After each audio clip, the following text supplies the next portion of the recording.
The Trail of Tears, a nation's forced march to exile. 1. The Warfare State and the Indian Removal Act. The year 1828 marked a dark turning point for Native Americans with the election of Andrew Jackson. Under his presidency, the United States became a warfare state for white expansion. In 1830, the Indian Removal Act was narrowly passed, legally sanctioning the displacement of indigenous peoples to the west. In Georgia, the discovery of gold on Cherokee land turned greed into a state-sponsored campaign to eliminate their presence entirely. 2. Legal defiance, Marshall versus Jackson. The Cherokee were not savages in the eyes of the law. They were one of the 5 civilized tribes. They had a written constitution, a capital at Echota, and even a bilingual newspaper, the Cherokee Phoenix. Led by Principal Chief John Ross, the tribe fought back not with weapons, but with the law. In the landmark case Worcester versus Georgia, Chief Justice John Marshall ruled that Georgia had no authority over Cherokee land. Yet, in a chilling display of executive overreach, President Jackson ignored the Supreme Court, famously saying, "John Marshall has made his decision, now let him enforce it." 3. The Tragedy of the Trail of Tears. In 1838, the forced removal began. General Winfield Scott led the operation, dragging 17,000 Cherokee and 2,000 black slaves from their homes at Bayonet Point. This was the Trail of Tears.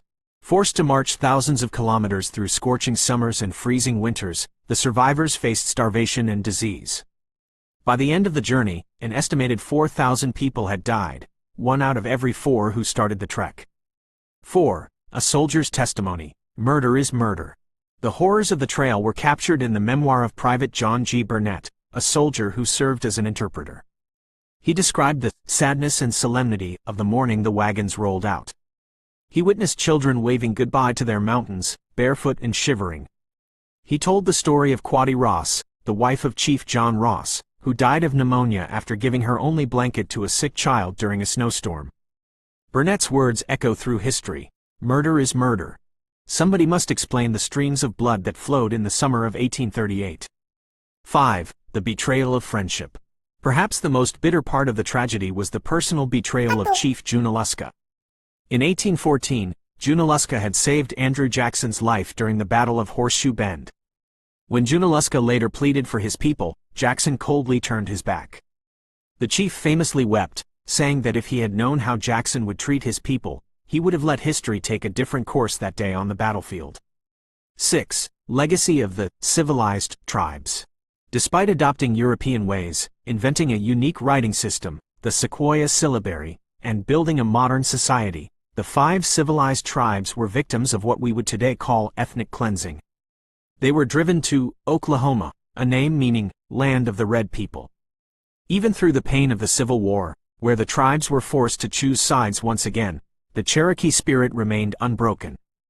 As the 1971 song, Indian Reservation, reminds us, though their land and ways were taken, their Cherokee soul stays deep inside. Conclusion. In 1987, the Trail of Tears was designated a National Historic Trail. In 2009, an official apology was finally issued. But the 4,000 graves along the path remain a permanent reminder of the high cost of a young nation's greed and the enduring resilience of the Cherokee people.